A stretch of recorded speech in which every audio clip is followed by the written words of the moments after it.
ദൈവമനുഷ്യ ഉടമ്പടി രക്ഷാകര പദ്ധതിയുടെ അടിസ്ഥാനം പ്രപഞ്ച സൃഷ്ടിയാണ്. എന്നാൽ രക്ഷാകര പദ്ധതിയുടെ കേന്ദ്രമായി നിലകൊള്ളുന്നത് ദൈവമനുഷ്യ ഉടമ്പടിയാണ്. വിശുദ്ധ ഗ്രന്ഥത്തിൽ ഉടമ്പടി എന്ന പദം പ്രധാനമായും ഉപയോഗിച്ചിട്ടുള്ളത് ദൈവമനുഷ്യ ബന്ധത്തെ സൂചിപ്പിക്കാനാണ്. ദൈവമനുഷ്യ ഉടമ്പടി നമുക്ക് സൗകര്യം പോലെ തിരുത്തി കുറിക്കുകയോ മാറ്റി എഴുതുകയോ ചെയ്യാവുന്ന വെറുമൊരു കരാറല്ല. ദൈവം മനുഷ്യനുമായി സ്ഥാപിച്ച ഉടമ്പടി ബന്ധം ഒരിക്കലും വിച്ഛേദിക്കാനാവാത്ത ഒരാത്മബന്ധമാണ് ഉളവാക്കുന്നത്. ദൈവവുമായി ഐക്യപ്പെട്ട് അങ്ങുമായുള്ള ആത്മബന്ധത്തിലെ ഒരു ജീവിതത്തിലേക്കുള്ള വിളിയാണിത്. ഇസ്രായേലിന്റെ മതാത്മക ജീവിതത്തിൽ അതിപ്രധാനമായ ഒരു സ്ഥാനമാണ് ഉടമ്പടി എന്ന ആശയത്തിനുണ്ടായിരുന്നത്. പഴയ നിയമ ദൈവശാസ്ത്ര ചിന്താധാരകളെല്ലാം ഈ ദൈവമനുഷ്യ ഉടമ്പടി എന്ന ആശയത്തെ കേന്ദ്രീകരിച്ചുള്ളതാണ്. ഇസ്രായേലിന്റെ സാമൂഹിക ചുറ്റുപാടിൽ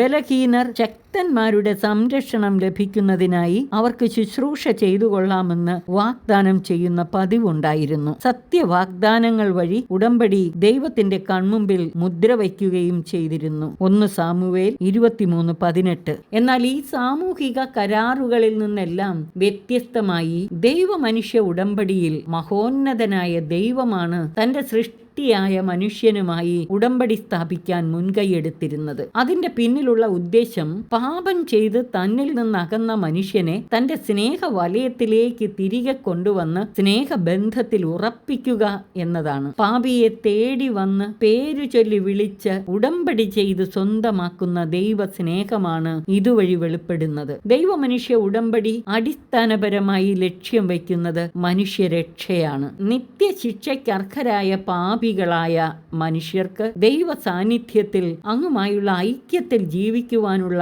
ആഹ്വാനമാണ് ഉടമ്പടി വഴി ലഭിക്കുന്നത്. ഉടമ്പടി വ്യവസ്ഥകൾ പാലിക്കുന്നവർക്ക് ദൈവം തന്റെ അനുഗ്രഹങ്ങൾ വാഗ്ദാനം ചെയ്തു. ഉടമ്പടി ലംഘിക്കുന്നവർക്ക് തക്കതായ ശിക്ഷയും. പുറപ്പാട് 20 മുതൽ 10 വരെയുള്ള വാക്യങ്ങൾ. ഉടമ്പടി ലംഘിക്കുന്നവർക്ക് തക്കതായ ശിക്ഷ നൽകുമെന്ന് മുന്നറിയിപ്പ് നൽകിയിരുന്നു. കാളക്കുട്ടിയെ വെട്ടി പിളർന്ന് ആ പിളർപ്പിനിടയിലൂടെ കടന്ന് എന്നോട് ചെയ്ത ഉടമ്പടി ലംഘിച്ചവരെ ഞാൻ ആ കാളക്കുട്ടിയെ പോലെയാക്കും. ജെറമിയ 34:18. പഴയ നിയമ ചരിത്രത്തിൽ 3 ഉടമ്പടികളാണ് കാണുന്നത്. 1 ദൈവം അബ്രഹാമിനോട് ചെയ്ത ഉടമ്പടി. 2 അതിന്റെ സ്ഥിരീകരണമായ സീനായ് ഉടമ്പടി. 3 അതിന്റെ നവീകരണമായ ദാവീദിനോട് ചെയ്ത ഉടമ്പടി. പഴയ നിയമത്തിലെ ദൈവമനുഷ്യ ഉടമ്പടികളെല്ലാം പൂർത്തിയാക്കപ്പെടുന്നത് ദൈവപുത്രനായ യേശുക്രിസ്തുവിലൂടെയുള്ള നിത്യമായ പുതിയ ഉടമ്പടി വഴിയാണ്.